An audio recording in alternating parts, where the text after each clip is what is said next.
नमस्कार विद्यार्थी मित्रांनो, आपणा सर्वांना परिचित असल्याप्रमाणे बहुप्रतीक्षित अशी डिपार्टमेंट PSI परीक्षेची जाहिरात आयोगाच्या संकेतस्थळावर प्रसिद्ध करण्यात आलेली असून या जाहिरातीमध्ये एकूण पदसंख्या 250 इतकी आहे आणि आपला परीक्षेचा दिनांक 16 एप्रिल असा आहे। आता अर्ज नेमका केव्हा सादर करायचा तर 14 फेब्रुवारी पासून 6 मार्च पर्यंत नमूद कालावधी आहे, म्हणजे अंतिम दिनांक 6 मार्च आहे। अर्ज सादर करत असताना आवश्यक ती कागदपत्र म्हणजे डॉक्युमेंट्स आपल्याकडे आहेत का हे बघण्यासाठी आपल्याला किमान 10 मिनिटांचा अपेक्षित वेळ काढून जाहिरात सविस्तर वाचणे आवश्यक राहील। म्हणून मी सर्व विद्यार्थ्यांना एक विनंती करते छोटीशी की तुम्ही जाहिरात एक 10 मिनिटांचा वेळ काढून वाचा। सुटसुटीत आपल्या मातृभाषेमध्ये जाहिरात आहे, त्यामुळे आपल्याला क्लिअर होईल की कुठले कागदपत्र असणे अपेक्षित आहे आणि इतर तत्सम बाबी। आजचं लेक्चर हे फक्त आणि फक्त येणाऱ्या 60 दिवसांमध्ये आपला स्ट्रॅटेजी प्लॅन काय असला पाहिजे, म्हणजेच जे प्रोडक्टिव्ह प्लॅनिंग आहे ते नेमकं कसं असावं याबाबतचं आहे। जास्त वेळ न घालवता मी मूळ विषयाकडे वळते। हे जे वेळापत्रक आहे, वेळापत्रक म्हणण्यापेक्षा मी थोडक्यात त्याला नियोजनच म्हणेल। हे जे नियोजन आहे हे सर्वसाधारणरित्या केलेलं नियोजन आहे, म्हणजे हे कुठल्याही एका विशिष्ट गटासाठी लागू होणार नाही, हे सर्व विद्यार्थ्यांसाठी लागू होणार आहे। अगदी ज्यांचा अभ्यास बऱ्याच दिवसांपासून चालू होता किंवा असेही विद्यार्थी असतील की ज्यांनी आज जाहिरात आली आहे आणि अभ्यासाला सुरुवात केलेली आहे, तर सर्वांच्या दृष्टिकोनातून सर्वांचा विचार करून हे नियोजन करण्यात आलेलं आहे। सगळ्यात महत्त्वाचं एकच गणित मी या ठिकाणी नमूद करू इच्छिते, ते म्हणजे कोणत्याही स्पर्धा परीक्षेचं एकमेव शास्त्र आहे की परीक्षेच्या विहित कालावधीमध्ये, म्हणजे 1 तासाची जर आपली पूर्वपरीक्षा असेल तर 1 तासामध्ये आपण काय कामगिरी करतो यावरच आपलं यश आणि आपला निकाल अवलंबून असतो। परंतु त्या 1 तासासाठी आपल्याला अगोदर बरेच तास खर्च करावे लागतात, बरोबर। अर्थातच आपल्याला पद मिळवायचं आहे आणि हे तास खर्च करत असताना आपला स्टडी हा स्मार्ट असावा असं प्रत्येकाला वाटतं, परंतु वाटणं आणि होणं यामध्ये भरपूर फरक आहे आणि त्याच्यासाठीच आज मी प्रमुख मुद्द्यांवर चर्चा करणार आहे। विद्यार्थी मित्रांनो, सगळ्यात महत्त्वाचा गाभा हा आहे की परीक्षेचा अभ्यासक्रम आपल्याला माहिती आहे का। सर्वसाधारणपणे सर्वांना परिचितच असेल, परंतु तरीही मी थोडक्यात सांगते। पूर्वपरीक्षा ही 100 गुणांची आहे, म्हणजेच यामध्ये 100 प्रश्न, वेळ 1 तास असं असणार आहे पॅटर्न, बरोबर। आणि 9 घटक यामध्ये आहेत जे की तुम्हाला व्यवस्थित बोर्डवरती क्लिअर आउट केलेले दिसतील। 50 गुण या ठिकाणी व्याकरणाला नमूद आहेत, जसं की मराठी व्याकरण 25 आणि इंग्रजी व्याकरण 25, आणि 50 गुण हे सामान्य अध्ययनासाठी नमूद करण्यात आलेले आहेत। आता विद्यार्थी मित्रांनो, सर्वसाधारणतः आपल्याला काही विषय अवघडही वाटतात आणि काही विषय अतिशय सोपेही असतात। परीक्षा उत्तीर्ण होण्यासाठी काठिण्य पातळी आणि स्पर्धेचा सुद्धा विचार करत असताना आपल्याला किमान 60+ स्कोअर घेणं गरजेचं राहील, एवढंच मी सांगेल। आणि हा 60+ स्कोअर घेत असताना आपल्याला कोणत्या गोष्टींची काळजी घ्यायची आहे हे तेवढंच महत्त्वाचं आहे। आता यामध्ये नियोजनाचा विचार करत असताना सर्वांना सोपा जाणारा विषय तो म्हणजे मराठी व्याकरण, ज्यामध्ये आपण किमान 25 पैकी 23-24 गुण आरामात घेऊ शकतो चांगला अभ्यास असेल तर। यानंतर येतो तो म्हणजे इंग्रजी व्याकरण। इंग्रजी व्याकरण हा बऱ्यापैकी सर्वसाधारण अवघड जाणारा विषय आहे, म्हणून त्या विषयाला ऑप्शनलला टाकायचं किंवा त्या विषयाचा अभ्यासच करायचा नाही ही चूक करायची नाही। लक्षात घेण्याजोगी बाब, आपण कोणत्याही विषयाला ऑप्शनलला टाकणार नाही, बरोबर। मग करायचं काय आहे, कालावधी हा मर्यादित आहे, म्हणजे 60 दिवस हे खऱ्या अर्थानं मर्यादित दिवस झालेत। मर्यादित दिवस यासाठी आपण अभ्यास कितीही करा, शेवटी आपल्याला वाटतं की काहीतरी आपलं वाचायचं राहिलंय। म्हणजे जेव्हा आपण प्रामाणिकपणे कष्ट करत असतो त्यावेळेस कुठेतरी परीक्षेला जाताना एक मनामध्ये आपलं दडपण असतं की बाबा माझा नक्की अभ्यास झालाय का किंवा हा वेळ मला पुरेल का। एव्हा ना आत्तासुद्धा बऱ्याच विद्यार्थ्यांच्या मनावर एक दडपण तयार झालेलं असेल की 60च दिवस बाकी आहे, 16 एप्रिलला तर माझा पेपर आहे, मी तर आत्तापर्यंत ह्या विषयांचं एवढंच कव्हर केलं आहे, अजून मला बरंच कव्हरअप करायचं आहे, माझ्याकडनं होईल का, यांसारखे बरेच प्रश्न तुमच्या मनामध्ये आत्ताही असतील. तर यावर काळजी करण्याचं काहीही कारण नाही, कारण ज्याच्याकडे स्मार्ट वर्क आहे त्याच्या हातामध्ये रिझल्ट आहे. हे वाक्य नेहमी लक्षात ठेवा. आणि स्मार्ट वर्कसाठी काय करायचं आहे याच विषयावर बोलण्यासाठी आपण हे लेक्चर कंडक्ट करतोय. सो 15-15 दिवसांच्या गॅपप्रमाणे आपण हे वेळापत्रक तयार केले. म्हणजे एकूण 60 दिवस आहेत, तर आपल्याला 4 भागामध्ये याला विभाजित करायचं आहे. पहिला भाग म्हणजे 15 फेब्रुवारीपासूनचा सुरू होतोय. मराठी व्याकरण आणि इंग्रजी व्याकरण या 2 विषयांसाठी तुम्ही पहिले 15 दिवस देणार आहात.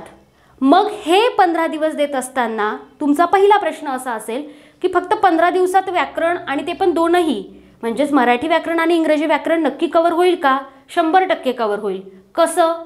तर यासाठी तुम्हाला 10 तासाचा किंवा किमान 8 ते 10 तासाचा अभ्यास करणं अपेक्षित राहील. 15 दिवस व्याकरणाचे संपले की पुढचे 15 दिवस येतात, ते म्हणजे इतिहास आणि समाजसुधारक या घटकाचे. इथून मागच्या सर्व प्रश्नपत्रिकांचं योग्य आकलन केलं तर तुम्हाला इतकं समजेल की इतिहास आणि समाजसुधारक या घटकांवरचे प्रश्न हे आपल्या हातचे मार्क्स आहेत, म्हणजेच हे स्कोरिंग सब्जेक्ट्स आहेत. पुढच्या 15 दिवसामध्ये आपण भूगोल आणि अर्थव्यवस्था घेणार आहोत. मग आता भूगोल आणि अर्थव्यवस्थेपैकी किमान भूगोल हा तरी स्कोरिंग सब्जेक्ट येतो. म्हणजे आतापर्यंत स्कोरिंग सब्जेक्टची यादी पाहिली तर मराठी व्याकरण, इतिहास आणि समाजसुधारक, भूगोल येतो, बरोबर. अर्थव्यवस्था आणि इंग्रजी व्याकरण हा महाराष्ट्रातील स्पेशली एक आपण डिपार्टमेंट PSIच्या गटाचा विचार केला तर थोडासा अवघड जाणारा विषय आहे. मग यावेळेस काय करणार आहोत आपण? या 2ही विषयामध्ये किमान गुण प्राप्त करण्याचा विचार करणार आहोत. आता किमान गुणांची संख्या ही प्रत्येकाच्या अभ्यास पद्धतीनुसार वेगळी राहील. मला जर विचारलं तर मी असं सांगणार नाही की हे विषय ऑप्शनलला टाका. मी त्याच्याऐवजी असं सांगेन की तुम्ही इंग्रजी व्याकरण आणि भारतीय अर्थव्यवस्था या 2 विषयांची तयारी करत असताना किमान गुण प्राप्त करा. म्हणजे असे घटक करा जे आपले सोपे आहेत, जसं इंग्रजी व्याकरणामध्ये question tag, degree, article, punctuation marks असेल, मॉडल ऑक्झिलरीज असतील, इतर तत्सम घटक यावरती आपले मार्क्स येतात. म्हणजे या घटकांच्या संकल्पना आपल्याला क्लिअर आहेत. थोडक्यात प्रत्येक विषयांमधून पण कोणते टॉपिक फोकस करायचे याबाबतची PDF मी आपल्या टेलिग्राम चॅनलला शेअर केली आहे आणि टेलिग्राम चॅनलची लिंक आत्ता इथे डिस्क्रिप्शन बॉक्समध्ये दिलेली आहे. ती सुद्धा तुम्ही चेक करा. टेलिग्राम चॅनल जॉईन करा. तिथे आपण सराव चालू करणार आहोत पुन्हा. म्हणजे या अगोदर आपला 3000 प्रश्नांचा सराव झालेला आहे. पूर्व परीक्षेच्या 3000 प्रश्नांचा सराव प्रत्येक विषयाचा इथून मागे झालेला आहे. पण तरीसुद्धा येणाऱ्या परीक्षेच्या दृष्टिकोनातून तुम्हाला एक छोटीशी मदत व्हावी म्हणून तो सराव मी पुन्हा चालू करते आणि तो पूर्णतः मोफत असलेला सराव आहे. भूगोल आणि अर्थव्यवस्थेनंतर आपण वळतोय शेवटच्या 15 दिवसामध्ये. शेवटच्या 15 दिवसामध्ये फक्त आपण सर्व विषयांची म्हणजेच घटक आणि उपघटकांची रिव्हिजन अर्थातच उजळणी करणार आहोत. विद्यार्थी मित्रांनो, एकच गोष्ट मी वारंवार सांगत असते की रिव्हिजनच तुम्हाला पास करणार आहे. तुमचा अभ्यास किती तास झाला यापेक्षा तो कसा झाला हे खूप महत्त्वाचं आहे. जर मला रुपयाचं अवमूल्यन म्हणजे काय हे जर माहीत नसेल, ही संकल्पनाच माझी क्लिअर नसेल, तर त्यावर विचारण्यात आलेल्या प्रश्नाचं मी उत्तर कसं देईल? याच धोरणाप्रमाणे हे भारतीय अर्थव्यवस्थेचं उदाहरण झालं रुपयाचं अवमूल्यन. मग हेच उदाहरण आपण मराठी व्याकरण, इंग्रजी व्याकरण आणि इतर तत्सम GSच्या घटकांना आणि उपघटकांना लागू करणार आहोत. गाभा काय आहे? सांगण्याचं तात्पर्य काय आहे? संकल्पना क्लिअर असतील तरच प्रश्नांची उत्तरं देता येतील. कारण स्पर्धा वाढलेली आहे आणि काठिण्य पातळी या 2ही गोष्टींचा विचार करता तुम्हाला तुमचा अभ्यास फक्त एक हार्डवर्क म्हणण्यापेक्षा स्मार्टवर्क पद्धतीनं करावं लागेल. म्हणजे इथे आपल्याला स्मार्टवर्क करणं गरजेचं राहील. मग आता तुम्हाला इथे सगळे विषय क्लिअर झालेत का? तर नाही. तुम्हाला 2-3 घटक मिसिंग दिसत असतील. पंचायत राज, परराष्ट्र संबंध आणि चालू घडामोडी. विद्यार्थी मित्रांनो, एक वेळ तुम्ही असं म्हणाल की इंग्रजी व्याकरण मला अवघड जातो, अर्थव्यवस्था मला अवघड जातं, परंतु चालू घडामोडी जर अवघड जात असतील तर मग खरंच अवघड विषय आहे. चालू घडामोडीवरती सर्वसाधारणरित्या 8 ते 10 प्रश्न फिक्स प्रत्येक पेपरला असतात. तुम्हालाही ते असतील. एका वर्षांच्या चालू घडामोडीचा आधार परीक्षेत पेपर सेट करताना घेण्यात येतो. त्यामुळे तुमच्याकडे कोणतंही एक वार्षिकी असणं अपेक्षित आहे. आता कोणती पुस्तकं वापरावीत यासाठी ऑलरेडी बरेच लेक्चर्स यूट्यूब चॅनलला आपल्या अपलोड करण्यात आलेले आहे. पूर्व परीक्षा अभ्यासाची रणनीती नावाचंही एक लेक्चर अगोदर अपलोड करण्यात आलं आहे. त्याचीही एक लिंक मी डिस्क्रिप्शन बॉक्समध्ये देते, ते पण एकदा व्यवस्थित बघा. तिथे मी हे जे सर्व विषय आत्ता बोर्डवरती नोट केलेले आहेत त्यांचेही घटक उपघटक नेमके कोणते फोकस करावे याबाबत चर्चा केली आहे. तर पंचायत राज हा घटक असा आहे की यावरती फक्त ग्राम प्रशासन असा उल्लेख आहे, म्हणजेच 73वी घटना दुरुस्ती प्रामुख्यानं आपल्याला दिसते. परंतु मी लेक्चरमध्ये म्हणजे बॅचच्या लेक्चरमध्ये सुद्धा 74वी घटना दुरुस्ती शिकवली की जेणेकरून एखादा जर ॲडिशनल क्वेश्चन आला तर आपला मार्क्स जायला नको. तात्पर्य काय, पंचायत राज या घटकाचा किमान रोजचा अर्धा तास जरी अभ्यास केला तरी त्या घटकाला वेगळा असा वेळ देण्याची गरज नाही. जसं की इथे प्रत्येक 15 दिवसामध्ये तुम्हाला वेगळे घटक दिसतील, पण पंचायत राजचा इथे उल्लेख दिसणार नाही, कारण त्या घटकावरती 1 किंवा 2 प्रश्न जास्तीत जास्त येतात. पुढे आहे परराष्ट्र संबंध.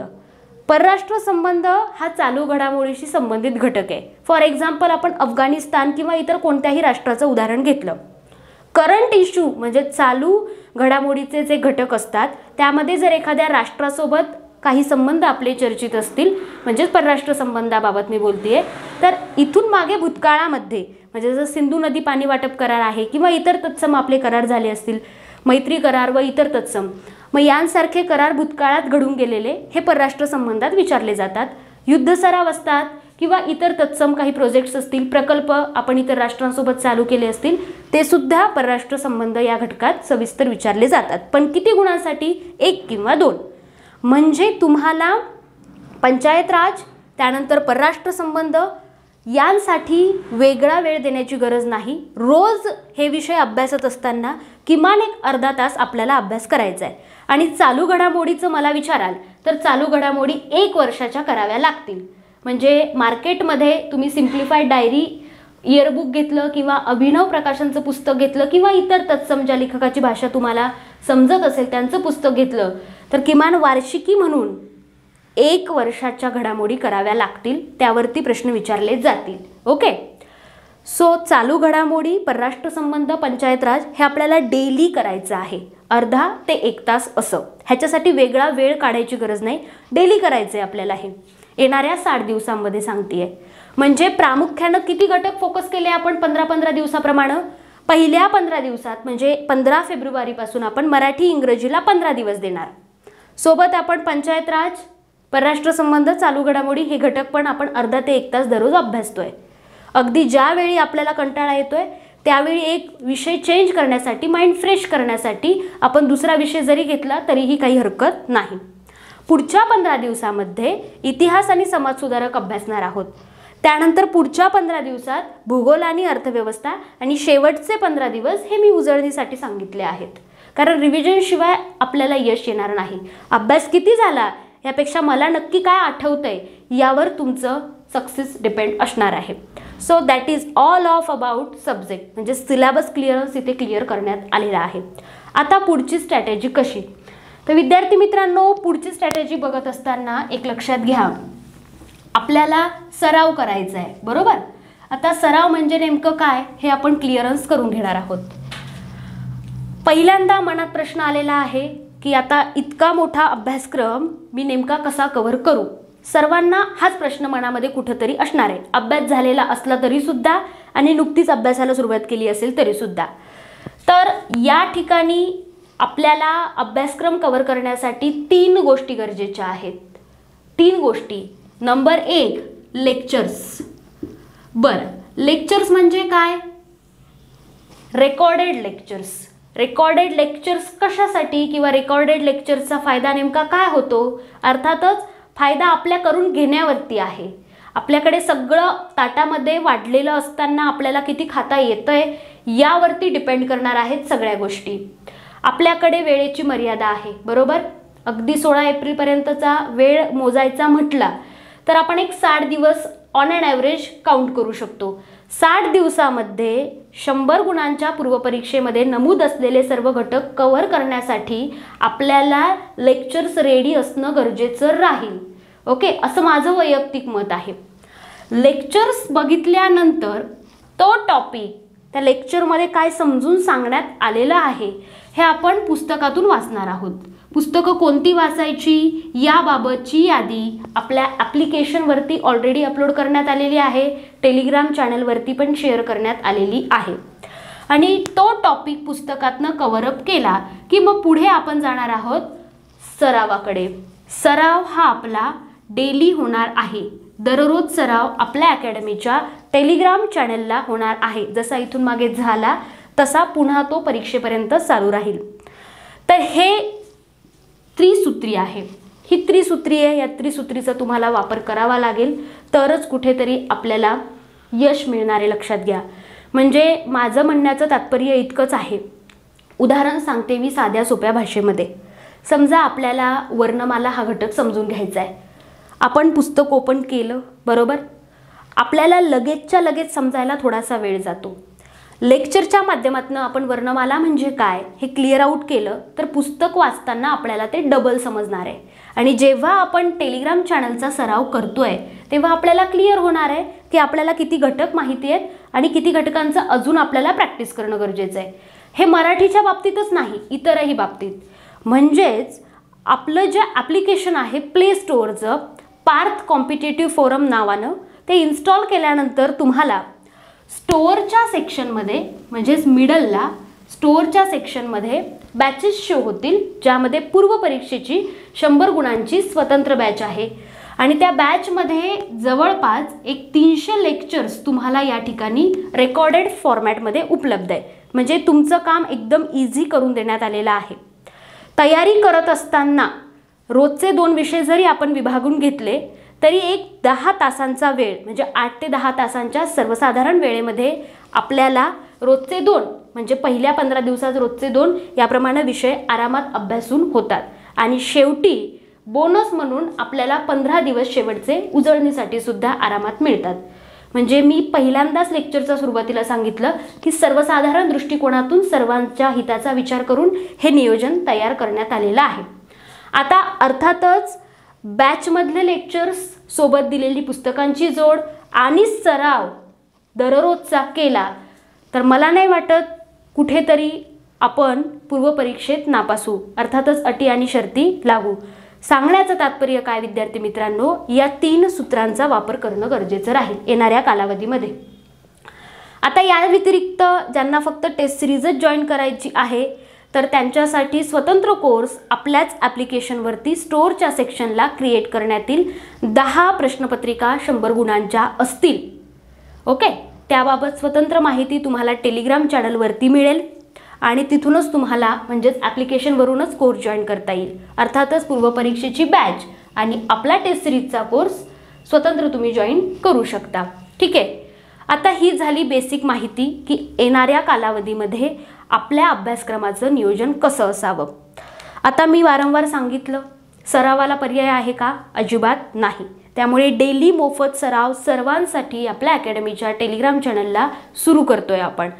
तुम्ही किमान या वेळापत्रकाप्रमाणे गेलात तर आरामात 60 दिवसामध्ये संपूर्ण 100 गुणांचे घटक आणि उपघटक अभ्यासक्रमात नमूद असलेले कव्हर होतात.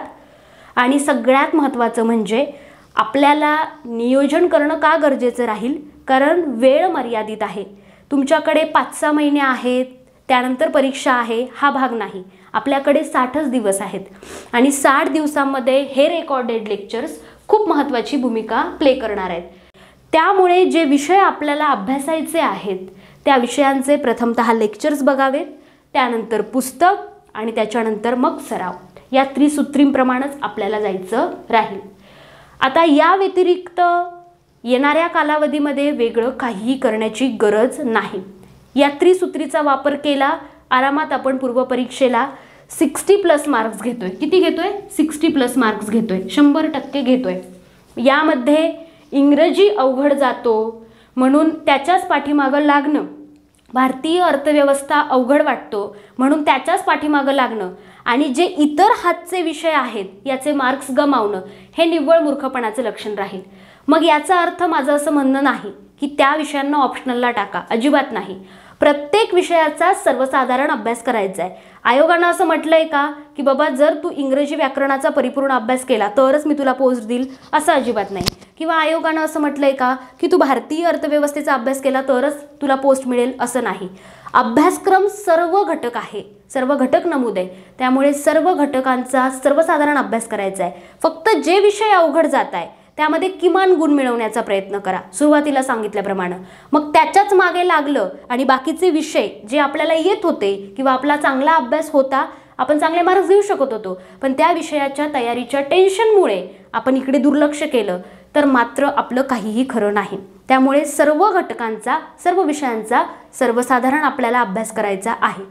जास्त वेळ न घालवता, एक वेळेची मर्यादा असल्यानं जी माहिती आवश्यक होती तुमच्या परीक्षेसाठी, ती परीक्षा उत्तीर्ण होण्यासाठी, ती सर्व मी आजच्या लेक्चरमध्ये कंडक्ट केलेली आहे। इतरत्र सराव आणि बाकीच्या बाबींसाठी तुम्ही स्वतंत्र फोन करून किंवा मेसेजद्वारे संपर्क करू शकतात। संपर्क क्रमांक आहे 84 46 51 68 07 8446516807। तुम्ही यावरती संपर्क करून तुमचे काहीही प्रश्न अभ्यासाबाबत असतील तर तुम्ही मला विचारू शकतात। अगदी बॅचेस रिलेटेड असतील किंवा पर्सनल स्टडीबद्दल असतील तरीही तुम्ही निसंकोचपणे ते मला विचारू शकतात। आजच्या लेक्चरमध्ये आपण इथेच थांबतोय। तुम्हाला येणाऱ्या परीक्षेसाठी खूप खूप शुभेच्छा। धन्यवाद।